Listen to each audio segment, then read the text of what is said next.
Time and Delight Edibles. To my regular subscribers, guys, welcome back. Thank you so much for joining. And if you're new to my channel, my name is Liz. Once again, thank you so much for stopping by. So today I am actually beyond excited to bring this video to you.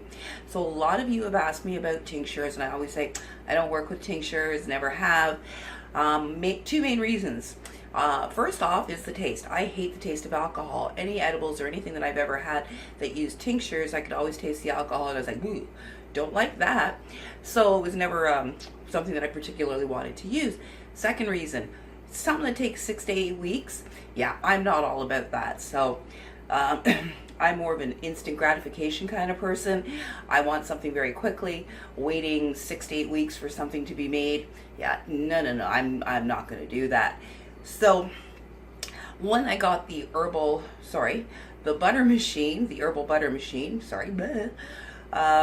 and we can do tinctures within 4 hours, I was like, giddy up. All right, I actually might give that a try. Then I found a recipe for canna sugar.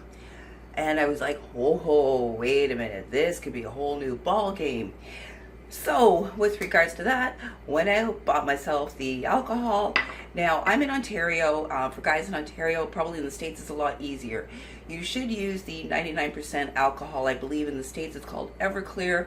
I don't even know what it's called in Ontario. Grain alcohol is all I know. However, you cannot obtain that easily. In order to get that grain alcohol in Ontario, you have to contact the LCBO, and they have to send you a letter or a form or something. And the last thing I want is the LCBO knowing what I'm kind of doing. So I went nix on that. So the next best thing that you can get at our liquor stores is 76% alcohol vodka, and it's called Spiritus. So you can get that at the LCBO without any problems, and it's 76% alcohol, which I believe is about the 151 proof. So I got out the machine, I made tincture, bam, 4 hours, awesomeness. And so then I tried the canna sugar last night and it worked, and I used it in my coffee today and slept for 4 hours. So the sugar works really, really well. And so I'm really excited to bring this to you for all you tincture people and for all you butter people now. You might actually want to turn and try this. The other thing with regards to, especially if you make gummies or pretty much now anything, you could use a combination of canna sugar and your butter, and then you can really up your dosage as if how you want. Now, I do have a request here for my my expertise here, my experts out there. Two things I need to know. One, how do you calculate the doses of tincture? Because all I've found out there is calculators really for oils, and because I believe tinctures are supposed to be more concentrated, how do you figure out the calculation there? So if somebody could help me out with that, that would be great. The second is, I also made, and it'll be in the next video, canna corn syrup from the tincture and from our canna sugar. Now I did see recipes online for making canna corn syrup that just adds your cannabis to corn syrup, cook it up for a couple of hours and strain it. However, as far as I know, THC is only oil soluble. It is not water soluble. So and corn syrup is just water and sugar. So from there, I can't see how the THC is being dissolved or absorbed into the corn syrup. So again, if I got a scientific person out there who knows the reason if that does work, but logically, I don't see how that's working. So you may be getting the color and the smell because chlorophyll and the scents and stuff like that, and the taste is water soluble. That will break down into your corn syrup. However, I don't see the THC breaking down. But again, please, somebody, if you do have the scientific information behind that, I would love to know it. But in the meantime, did make corn syrup with our canna sugar and adding some tincture to it. That will be in another video to come, and that's something to look forward to. So this is now going to revolutionize my cooking and my candy making, so I am so excited for a whole set of new recipes to come on that. So without much further babbling on here, I'm going to get into the ingredients that we're going to need, how we do it, and you can make your own canna sugar now. Alright, so to make your can of sugar, you're going to need 2 cups of sugar, or you can do 1 cup of sugar. I am doing 2 cups of sugar to 1 cup of my tincture, and you're going to need a glass baking dish. Now, if you want to do just 1 cup of sugar, then you'll do a half a cup of tincture. So this is really easy. We're going to take our sugar, we drop our tincture in, and we're going to stir that around.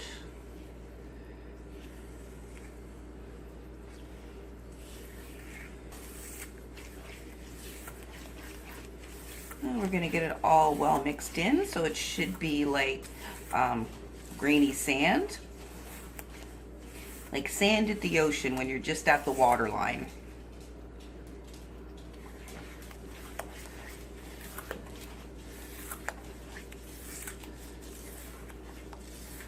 And then, once you've got it all mixed, just dump it into your pan.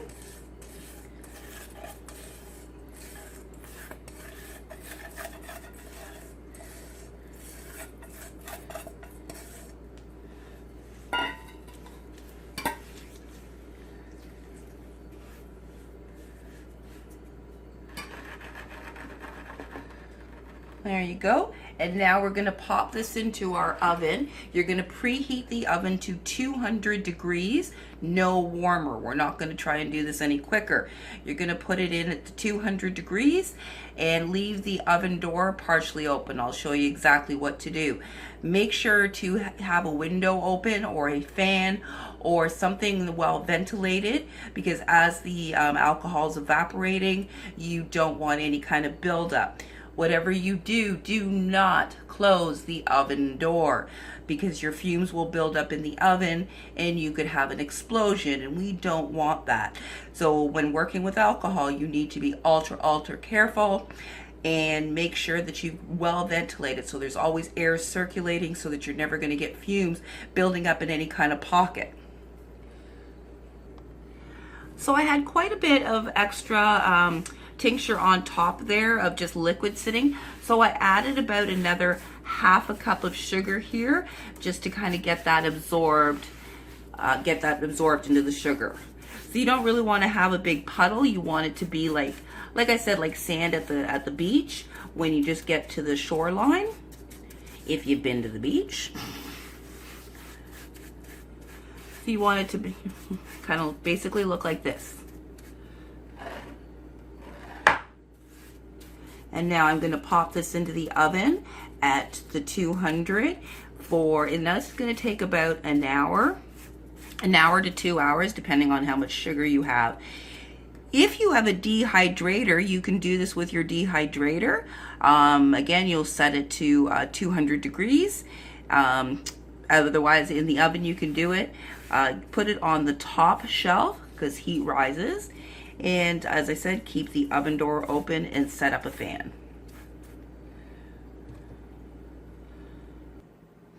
So into the oven on the top shelf here I go. And you're going to leave your oven ajar like so. And I said, please do not close your oven. We don't want anybody going boom boom. And then you're going to go back about every 10 or 15 minutes and mix up your sugar, so as it dehydrates and gets drier, you want to break up the sugar, and you're going to continue to do that until it is fully dehydrated and completely dried out. And as I said, it can take anywhere from about an hour to 2 hours, depending on how much that you've got there. So as soon as I have to do that, I'll let you see what's happening. Can of sugar here has been dehydrating for about 15 minutes, so I'm now just going to just mix it up. And you can already see how it's starting to dry out. And it's also one of these is, it takes a while for it to start drying out, but once it does, then it goes very quickly. You do not want to increase the heat in your oven and try in order to try and make this go quicker, because what will happen is you will melt your sugar and you will actually start a cooking process. The only thing that we want to do is to dehydrate this and evaporate the alcohol. And then another thing that I start to do once it starts drying out is I'll score it. So I just make these lines in it. And then that way the air can get up in between it. So I just do that. So we're going to pop that back into the oven for 15 and come back and mix her up again so you can have a look how it goes. Remember, do not close the lid, the oven door.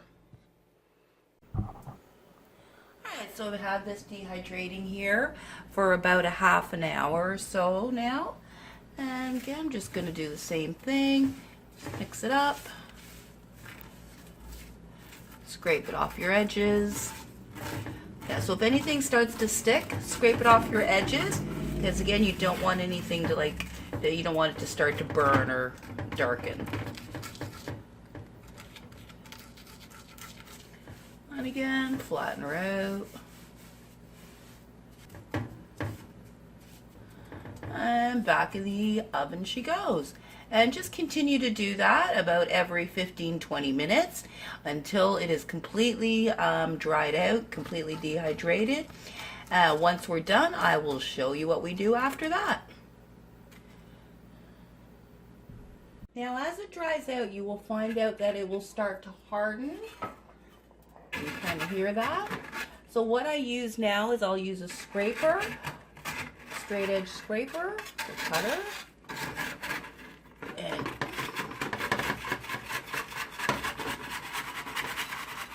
you want to get it all off the bottom. And so now that it'll be start coming into chunks as it's dry. And you can also break it up with your hands.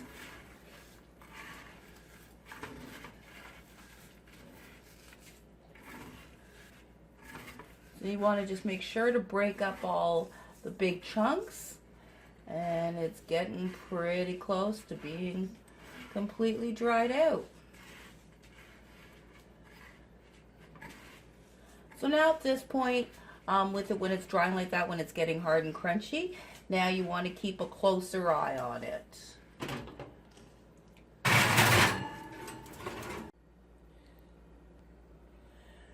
Now that our can of sugar is dry, and you'll be able to know, you'll run your hand over it and run it through your hand, and then let your hand dry or kind of cool down from the heat. If you feel any kind of coolness on your hand, then there's still dampness in your sugar. So that's kind of a good way to test it. So you just run your hand because it's warm, and then as it cools, if there's any moisture, you're going to feel coolness on your hand. And then you just want to go through and then break up any kind of big chunks that there are.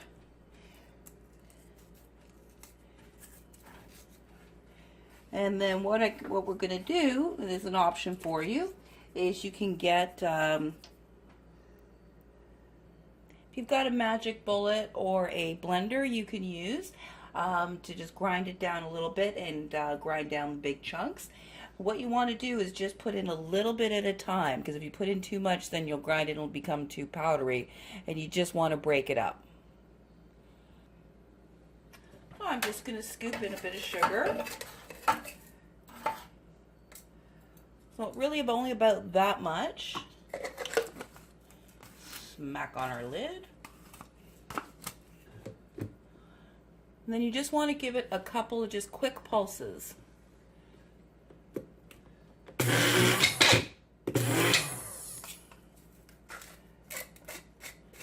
you got a bowl, just dump her in your bowl. And when you grind it up a bit, if you feel it again, if you feel any coolness on the back of your hand or on your fingers or anything, put it back into the pan just to give it a last final dry out. Usually you need to do that because once you break down all those little big chunks, it'll release a bit more moisture. So first of all, I'm going to grind all mine up first, put it in here, and then I'm going to put it back in my pan and put it in for the final 10 minutes. Now that I've got it all ground up, usually most 90% of the time, if you feel it, again, if you feel it with the back of your hand, then pick it up and cool. Again, if you feel it cooling, there's still some moisture. There's usually still a bit, like I said, because we've just grounded up those bigger chunks, and those were containing some moisture. So what I do at this point is just put it into the pan one final time and put it into the oven for just 10 minutes, just to get that last final dry done, and then we are done. Take it out, let it cool, and put it into a sugar bowl or a glass jar, and keep it in a cool place. All right, so here we've got our final, the final product, our canna sugar made from tincture, and I hope you enjoyed that demonstration. And with your sugar, you can use it in place of your regular sugar. You can use it in your coffee or your tea. I used 3 teaspoons of this in my coffee this morning, and I was pretty much rendered useless for about 4 hours. So really like to know what the dosing is for tinctures, because I really have no clue, and could definitely use your help on that. And anybody who makes tinctures on a regular basis, I would highly recommend the Magical Butter Machine. You can have your tincture to sugar within 4 hours. Sorry, within 8 hours. Tincture in 4 hours. By the time you get everything, you can have a whole thing done in 8 hours, which definitely is going to save you so much time and that money in the long run. So definitely worth the investment on that if it's something you do. If it's just a hobby thing, probably just definitely not something you got the time to sit it on the shelf. But totally up to you. Like I said, though, I'd highly recommend it. And the next one I said I'm going to do corn syrup. With regards to that, like I said, I'm going to do it with the canna. We're going to do it with the canna sugar and some tincture. The other way that I've seen where you take corn syrup and your product, your plant material, and cook it together, I really don't see how that's going to work, considering, like I said, THC is not water soluble. However, the chlorophyll and the plant flavoring is. So I think that's more of what you're getting in the corn syrup, but please correct me if I'm wrong. And my last thing, again, if you guys are new to the channel, I really do hope you subscribe. Tons more stuff to come in the future. And to the regular subscribers, once again, thank you so much for all your love and support. I really do appreciate it. It means the world to me. And as always, please put your comments or questions or comments into the comments, or so whatever, and I'll definitely do my best to get back to you as soon as I can. And I think that's everything I've got for you today. Look forward to our corn syrup and many more recipes to come. And thank you very much. You guys have an awesome day, and always try to remember to be kind.